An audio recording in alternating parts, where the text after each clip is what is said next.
We've talked a lot in recent years about the decline or the demise of resilience and tenacity in students. And while we've often described, the behaviours that go along with this, I wonder if we've spent enough time understanding what's behind it. What has happened to tenacity and grit and resilience in students? Can I suggest, looking at the most current research, there are three things that certainly stand out, and they definitely reflect the experiences I've had working with students around the world in recent years. Number one, the first reason we've seen tenacity and resilience often drop off in young people, particularly adolescents, is because as a society and certainly as school systems, we've been hell-bent on removing dysphoria. Now, what is dysphoria? Dysphoria is the opposite of euphoria. What's dysphoria? It is any negative emotions like disappointment and frustration and even sometimes hardship. These things are not fun emotions, and yet that is where tenacity is built. And you see how young this is beginning, by the way. Go to a kid's birthday party, pass the parcel games. You don't have a prize every third or fourth wrapper randomly scattered. It's like a prize every single wrapper, because you couldn't have possibly imagine a child opening a wrapper in the game and not getting a prize, because they'd be disappointed. And yet the reality is that disappointment is a micro lesson that sometimes in life you don't get what you want, and that's okay. That's part of the game, part of the fun. We learn from it. And yet we've removed that dysphoria, certainly at a young age, but even at schools. I remember speaking with a teacher who said in their school they can't ever use the word fail anymore, because fail is seen as too damaging for self-esteem. The term they now use is the term deferred success, when a student hasn't quite made the grade. Now, even in the sporting arena, we're seeing this. I was speaking with a group of educators recently who said in their area, they're no longer scoring football matches. No one wins the game. The idea being we don't want students to be disappointed if their team doesn't win, so we're not going to allow any team to win. Now, you see how all of this can be well-intentioned to build self-esteem, and yet ironically, what we're seeing is the very things designed to build confidence in students have actually robbed them of it. Because where does resilience and tenacity come from? Often by dealing with those moments in life that aren't fun, but developing character through them. And so the first thing that has become an enemy of tenacity and resilience in students is this removal of dysphoria. We've got to be mindful of how, even with the best of intentions, we've actually contributed to this. The second thing that is impacting this group in their approach to tenacity and resilience is just how tired they are.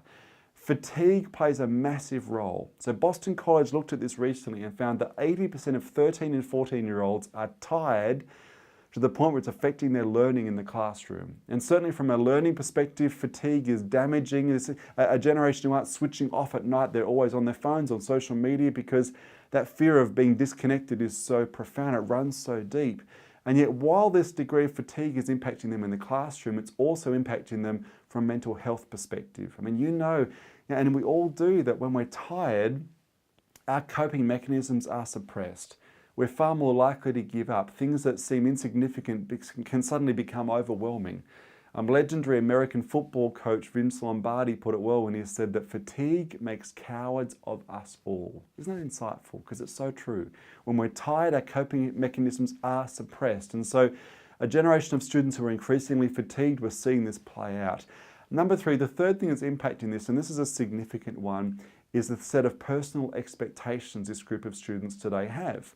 I mean, for older generations, the personal assumption or the expectation they had about life is that life was just meant to be a little bit hard. In other words, when they were taught growing up, life was never meant to be easy. So if life got hard and there were disappointments and frustrations and setbacks, that's just life. Get over it, deal with it. In fact, use those hardships to build your character. And yet increasingly we've got a generation of students who've been raised being told by advertisers of pop culture that life is meant to be easy.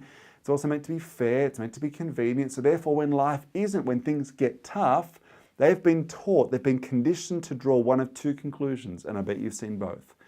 First conclusion goes like this: if life's meant to be easy, which is what I've been told, and right now my life isn't, well, there must be something wrong with the goal I've set. I must be on the wrong path here. It must be the wrong course, the wrong job, the wrong relationship. Because if it was the right course, the right job, the right relationship, it'd just be easier than this. So the first conclusion they draw when life gets hard, the first personal expectation is that if life's meant to be easy and my life isn't, there must be something wrong with the goal I've set.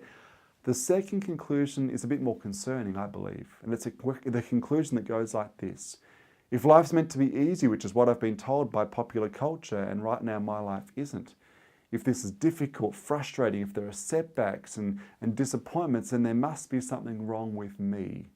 And we see this as the breeding ground for so many of the mental health issues we're seeing in young people. A generation, sadly, who are often looking at social media and seeing everyone else's life appear so glamorous and wonderful and effortless, because that's what people put forward on social media. And heard it put well recently that we've got a generation who is almost like they are comparing their behind the scenes footage with everyone else's highlight reel and wondering why they're coming up feeling like they're not making the grade. And so we've got to be mindful that when we talk about resilience and tenacity, what are the things that often contribute to a lack of these things? And it's often the fact that we've removed dysphoria. We've actually removed those micro moments where tenacity and grit is built. We've also, in many cases, seen a generation of students who are increasingly tired, therefore their coping mechanisms are suppressed.